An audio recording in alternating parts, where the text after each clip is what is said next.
Namo Narayan, everybody. Sannyasi Śivani here. There's a lot of talk about old worlds disintegrating, new worlds coming, third dimension, fifth dimension, paradigms, all of these like words that, I mean, we've been hearing them for years, 10, 20 years, but there's starting to really sort of come out more into the general public, and they're starting to have more of a direct experiential reality. And so from a yogic perspective, from the understanding of the teachings as I have received them and as I have been guided to share by beings that I truly respect and admire for the frequency of clarity that they hold, I wanted to share with you a map of the third dimension and fifth dimension. Now, I'm not going to go up all the way up into the 16 different frequencies. That's part of a week-long course that we teach here of the advanced chakra immersion. But what I did want to do is just break down the third and the fifth dimension just as far as that in a simplified version. So please don't message me saying you forgot this and you forgot that. I'm aware that I'm trying to put a lot of information into a very small amount of time. For many of you who may not have thought of a map of consciousness or a map of dimensional perspective before. So this is very, very introductory, and but I wanted to start laying this out so that it's not so, oh, the old world, that everything that is I am is going and this new world is coming in. It's not like that, right? Both of the dimensions of the third and the fifth dimensions are inside of you already, okay? And they're actually our, I'm going to say, right as a human, because they both live within our spinal cord, right? We don't have to grow a new head or have 8 arms to be able to experience them. It is already here, but we have this beautiful dimensional divide called a diaphragm that allows these two realities to be experienced within one human meat suit. But as the frequencies inside of you rise and as your frequency gets higher, you start to resonate a perception of reality beyond just the third dimension. Okay? So, there's a lot of terminology in here. This is why I'm putting it up for free on YouTube so that you can replay it. Totally happy. Love to get your questions in the comments below. Feel free to share it if it resonates with you. Okay, so I drew out, I'm not fancy enough to do a sharing screen thing, so don't even. Okay, but I drew out a person. Okay, now we have Muladhara Chakra. In the West, you call that a root chakra. I'm not going to go the Western terminology. We need to bring this understanding of this these frequencies into the next level of understanding, and through that we use Sanskrit to the word in Sanskrit resonates at the frequency of that chakra. So Muladhara Chakra is found, it doesn't have a physical, it has a physical spot of the tip of the cervix for the ladies or the perineum in the men, but it doesn't have a shitram, it doesn't have a trigger point. Okay, I'm not going to get into that depth, okay, but so Muladhara Chakra is the root chakra. Okay, Swadhisthana found at the tailbone, physically at the tailbone, although these are not physical things, they're just where the energy sort of resonates at in your physical body, so you have a picture. Don't think your Swadhisthana chakra is at your tailbone. Swadhisthana chakra is on the pranamaya kosha, it's on your energy body level. But for a third dimensional cognitive understanding, it's nice to be aware of your tailbone for when you're talking about the frequencies connected to Swadhisthana. So Swadhisthana is the tailbone. Manipura is at the level of the spine, at the level of the belly button. Okay. This is your third dimension. Okay. Now, the beautiful teaching is, if you want to grow a sunflower, plant a sunflower seed. If you want to grow a rose, plant a rose seed. If you want to grow kale, don't plant a turnip seed, right? Now, everybody, myself included, I am not separate from this, but everybody wants to experience love and contentment and come into service and transcend likes and dislikes, but nobody wants to deal with anxiety or fear, right? Nobody wants to come out of the resonance of fear, but they want to bloom contentment. Okay, if you want a sunflower, you have to plant a sunflower seed. So here we have the shadow, or what you experience when the resonance of that chakra, the frequency of that chakra, is not at its optimal frequency. Okay, so every color of the rainbow has a specific bandwidth of frequency. And when that bandwidth changes, when that resonance changes, the hue changes slightly. And we are made up of light. That's all we're made up of, right? So when you have this shadow, I don't mean shadow as in darkness. What I mean as not optimal bandwidth for the frequency of that color of bandwidth of light. Okay, because each bandwidth of light resonates a specific frequency of belief and a specific frequency of emotional identification or emotional experience. Okay, so with Muladhara Chakra here, you have fear. This is the foundation of the third dimension. Fear and money, I should put money on there too, okay, is the shadow. When we are obsessed with what we're afraid of, when we're acting out of fear, when we're completely focused on money and survival, this is where we are. We are not resonating as a human, as a form of light. We are not resonating at the optimal frequency for Muladhara Chakra. When we are able to come into an expression of a foundation of trust or a foundation of faith. And now, as a recovering Catholic, when I say trust and faith, I don't mean in a religion or in a body exterior to yourself. I'm talking about that the foundational expression of being a human is to anchor into a faith or a trust in the divine within you. Okay, and when you connect to that faith and trust of the divine within you, and I do highly recommend having a form external of you to be able to project that onto, but the form is not important. It doesn't matter what the form is.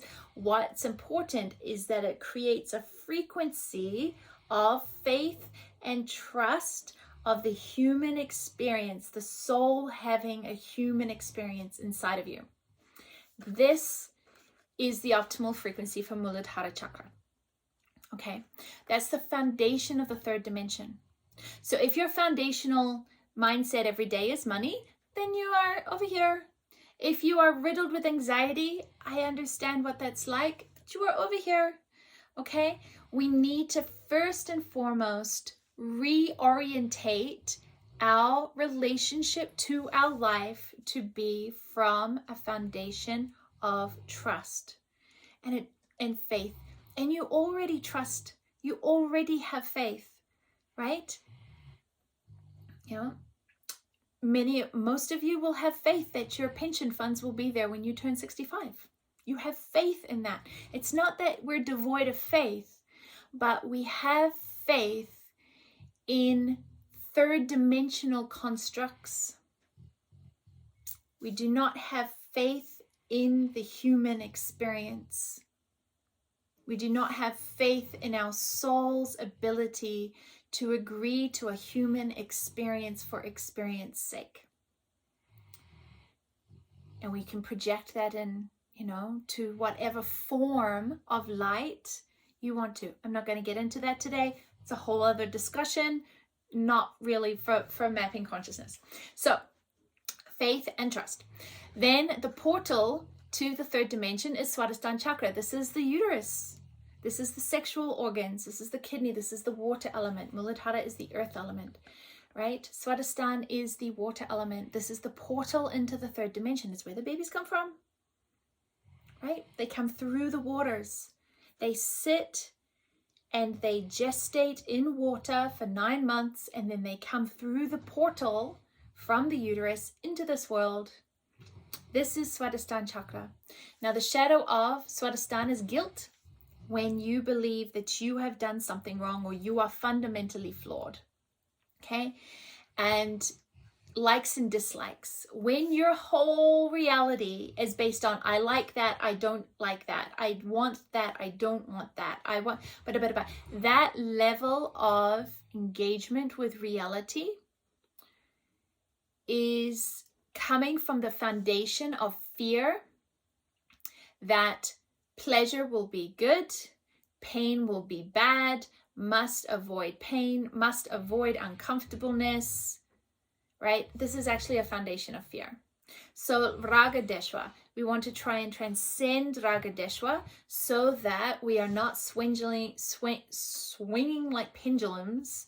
I like this, I don't like that, I like this, I don't like that, squirrel, right? You're so distracted by trying to create a reality that you like that you forget to experience what is.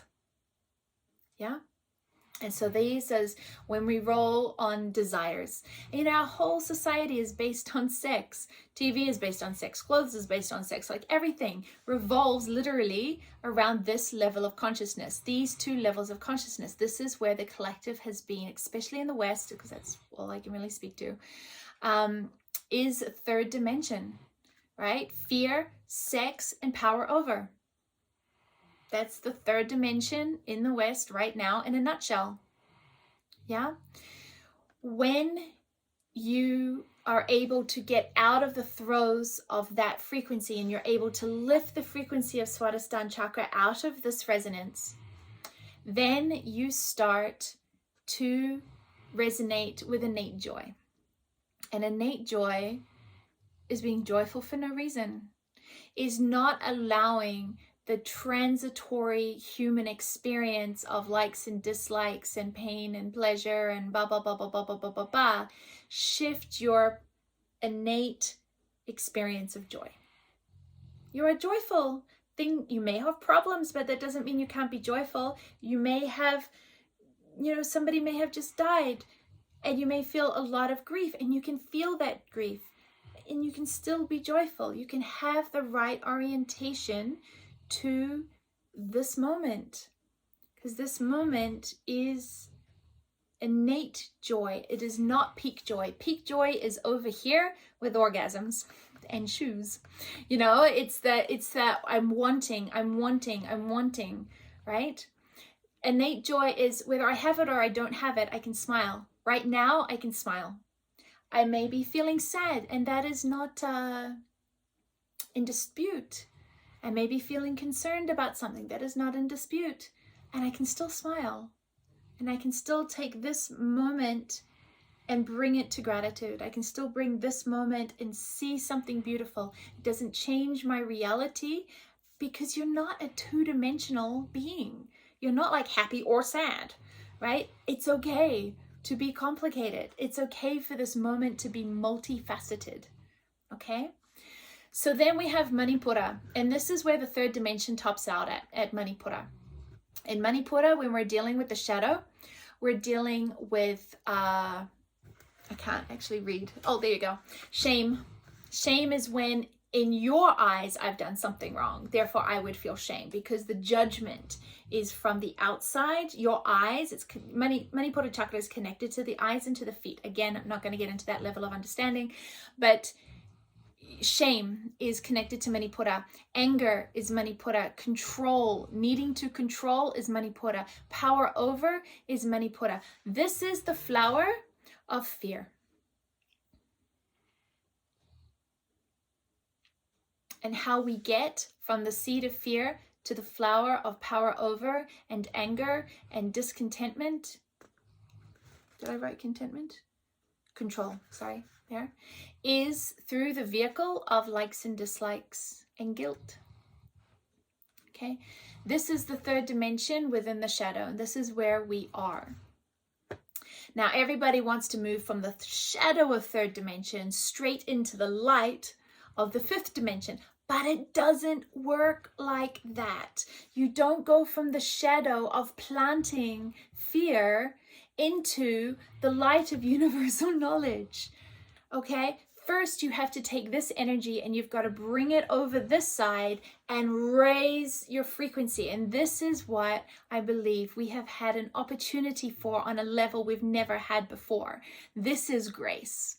This is grace of the opportunity that the frequencies are here, whether it's through, you believe it's through solar flares, or you believe it's through the grid that's opening up. Like, you know, I actually don't know. I can feel it. I can perceive it. But if you want me to speak intellectually about it, I can't, because it's not an intellectual experience. It's in a experiential experience. I guess that would be it. Anyway, I digress. So we've got to take fear and we've got to anchor, we've got to resonate it up into faith. What do you have faith in? What do you trust that is beyond this realm? Because if this realm disintegrates, you've got to be rooted into something that's not going to disintegrate, right? Some people will call that God. Some people will call that all sorts of things. I personally don't care what you call it, so long as this frequency rises. Right? If it works for you and it doesn't hurt anybody else, it doesn't really matter. Okay?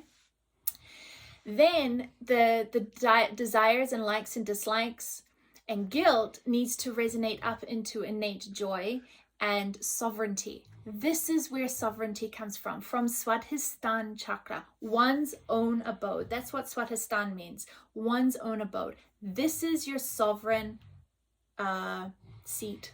The seat of sovereignty is Swadhisthana. When you have come up into there, you're going to start blooming a reality that is based on surrender. Because if you get it, lovely. If you don't get it, lovely. And this is called innate joy, not banked on likes and dislikes of what you want and your desires. Your desires do not have control over the moment, because you're experiencing the moment, not trying to control the moment. You have surrendered to the moment. And this is incredibly empowering. And that brings contentment. And then when you have the contentment, you have life force energy left over for service. Because right now, everybody's in such a state of survival that they don't have, you're exhausted. We're exhausted. You don't have the life force energy to come into service. But if you can come into faith through innate joy and sovereignty, up into surrender, empowered contentment, you will have the life force energy for service. Okay, so I'm just going to draw this on here. The portal is Swadhisthana. The foundation is Muladhara. And you top out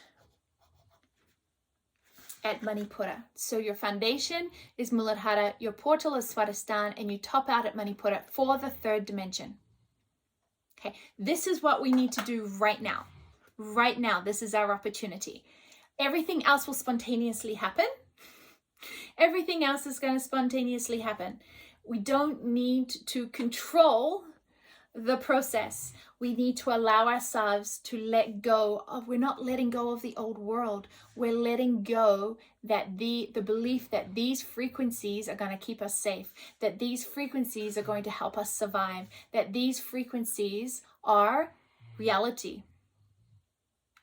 Okay, we're going to bring those frequencies and we're going to bring them over to here. This is what we have the third dimensional cognitive ability to do. And in yoga, this is what yoga is in terms of the tools, the techniques of asana, pranayama, dharana, and dhyan. This is the tools and techniques. This is the science. This is the practice. This is what we do in yoga to practice. Because every one of those asana, every one of those pranayams, every one of those meditational techniques of dharana, okay, concentration, is a recalibration. The practice itself has a resonance. And when you do that practice, you are saying, even when I innately am resonating in fear, this practice is going to seed this frequency into me. And that over time and over dedication and discipline and consistency and commitment, then you start to resonate out of fear and into trust. And that's a journey. That is the journey. That is the human journey. That's why we're here. Not to have a new car, not to have children or dogs or stuff or shoes, or right, not to have it. It's to experience this journey. This is it.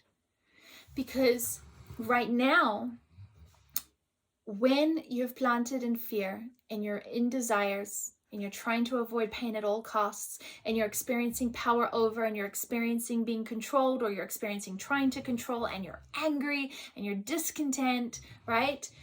You are coming up into deep grief and attachment, because we've labeled love, we've taken grief and attachment and called it love. But it's not love. Anahat, unstruck sound. There is no other. Anahat literally means unstruck sound. There is no other. There is no other to lose. There is no other to grieve.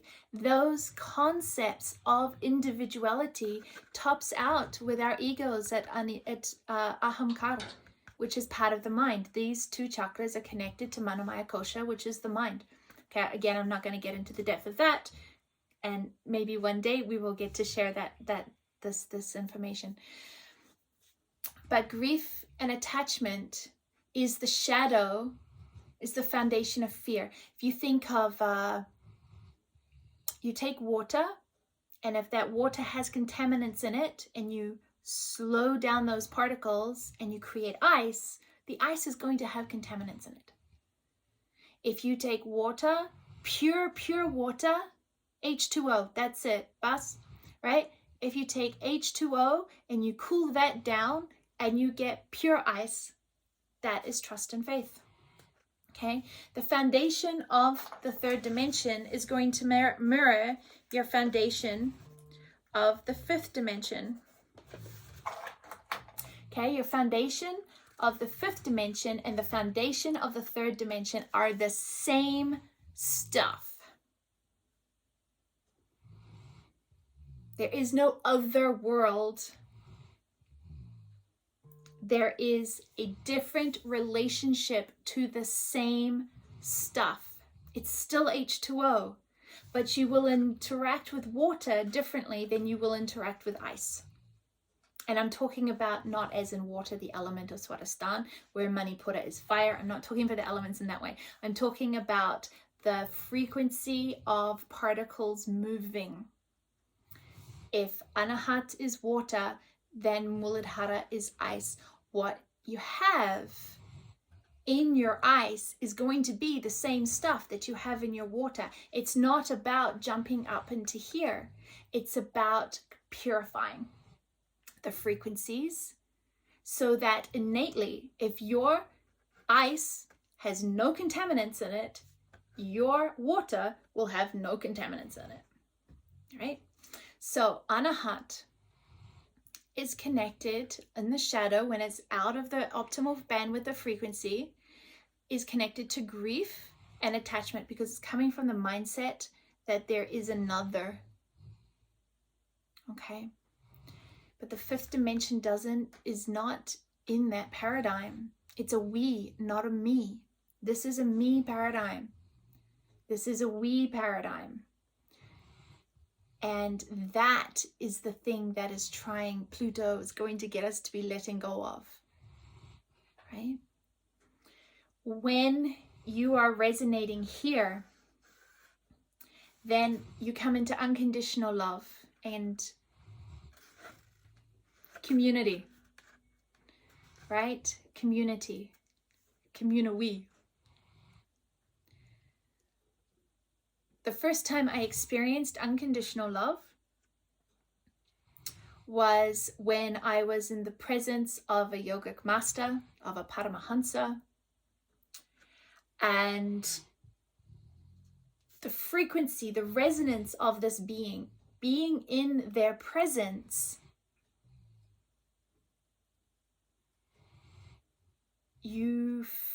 I felt as loved as a mother to a child. And that frequency that they were embodying had nothing to do with me. God knows, nothing to do with me. Everything to do with the reality that they had cleared all this shadow, all this gunk, all these low vibrations. They had purified to the point where their very presence resonated at the frequency of unconditional love. And it was not ever directed at somebody. It was never directed at me. It was never directed at anybody. It just was. And if you had enough blessings to be brought with everybody else into the presence, with hundreds of people into the presence of that person, you experienced that love. And that's what the first time I realized what the human experience potential was to understand, remembering that Anahat is connected to the mind, to understand reality in a way that nothing on the third dimension took that being out of a state of complete and utter unconditional love. And it was nothing about who or what or where. It was just that. It was a frequency that they were able to embody. And that is the unconditional love of Anahat. It's never directed at anybody. It doesn't go if you leave. It doesn't go if you behave badly. It doesn't come more if you behave well. It's got no direction. It is omnipotent, omnipresent. It's in every leaf. It's in every sunbeam. It's in every flake of snow. It's in everything. This person had been able to take their little self, their third dimensional self, and purified it and put it to the side in right relationship. The ahamkara, the ego, came into right relationship so that the truth of love could be fully embodied. And honestly, that was the moment that changed my life. That's how I know it is possible now more than ever for us to make headway. Now, we may not all be coming up into here, but we definitely can come raise our game, raise our frequencies, yeah? So if the foundation is Anahat, just like, so if this was resonating at water, this was resonating at ice, but same H2O, H2O, yeah? Then the portal to the fifth dimension is Vishuddhi Chakra. And Vishuddhi Chakra, in its shadow, is lies and gossip and incessant talking. As a Gemini, it's hard to say, but lies. And if you look in the last 5 years of fake news and yada yada yada, that's because all of the gunk from here is trying to push up into the grid of the fifth dimension, and it's coming out. So what you're feeling, this is the home where samskaras, where your karmas come through into the third dimension. That's why you're born, through Swadhisthana. This is the portal into the fifth dimension, is what you say, how you speak, when you speak, the frequency of the words that you speak, and the ability to sit in mona, or silence. And mona is a state of silence that is not that you don't physically speak, although that is the initial practice. It is that you are able to sit in the frequency of mona where there is silence. And then you're consciously able to interact in whatever sensorial way is required in that moment for the highest. But you are not at the whim of the senses. And Vishuddhi Chakra is the purification center. Right? So lies. I mean, all of this is mapped out in the yamas and niyamas as according to Patanjali. Right? All of it is. It's the teachings are not new. There's a reason why yoga teachings have been around for 5,000 years. They're not new, but our collective level of consciousness is at this point ready to start understanding and experiencing, integrating, and living on a new level that I don't believe that we have had the opportunity to do on such a collective scale in my lifetime, or in the lifetimes before, in the generations before me. Okay, so when you sit in trust and you resonate with innate joy, there's nothing to say. The truth is the truth is the truth.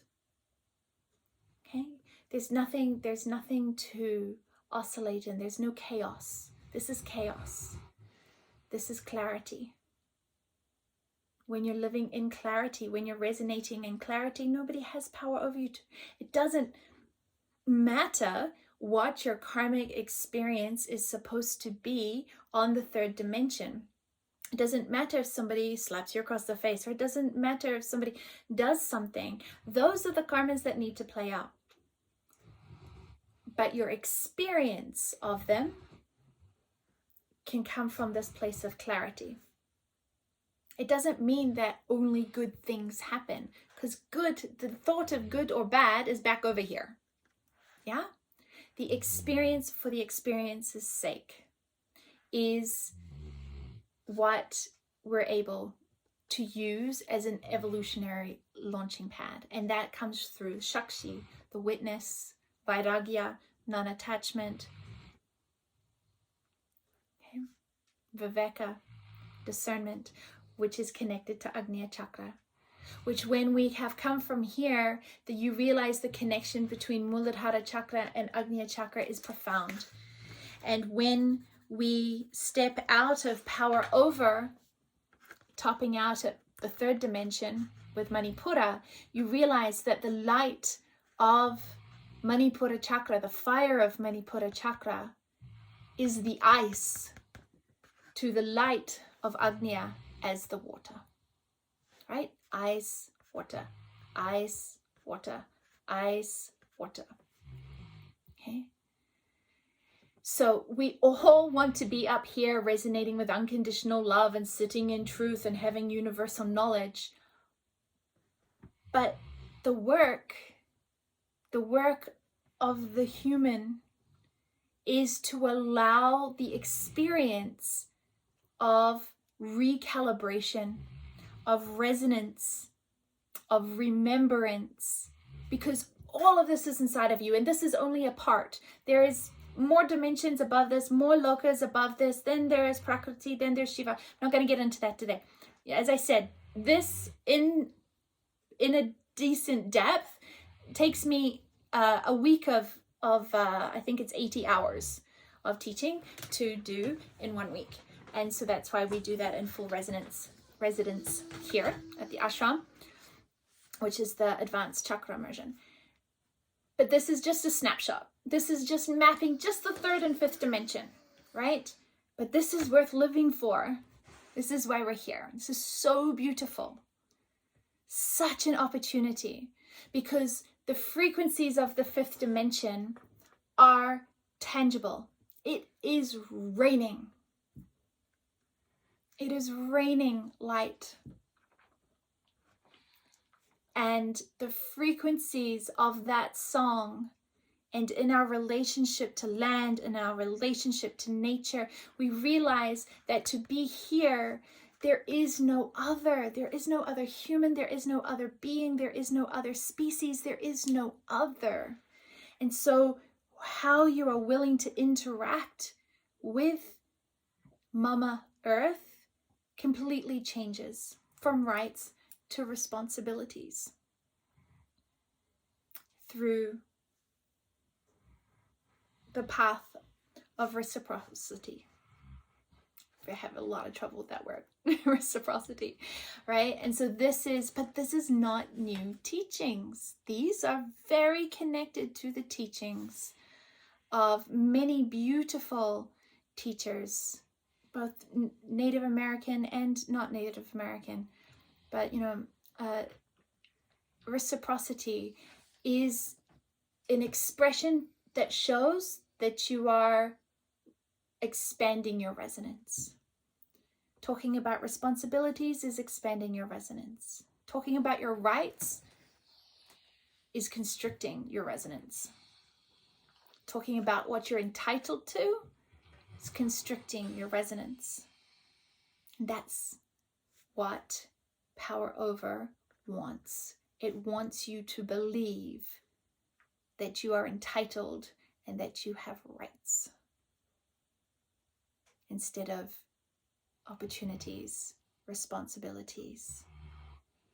So it's a lot of information. I hope it helps. Take a snapshot, write me a comment, share it if you love it, subscribe. Sounds silly. It really does make a difference, and I really appreciate it. I love hearing from you. I love hearing where in the world you are. I love hearing who you are. I want to know who you are. Because I sit in my little cabin in the mountains in British Columbia, and I share unconditionally, obviously, because it's on YouTube, and I want to know you. So write a comment, share, subscribe, like, and we'll see you at the next Yoga Views. Namo Narayan.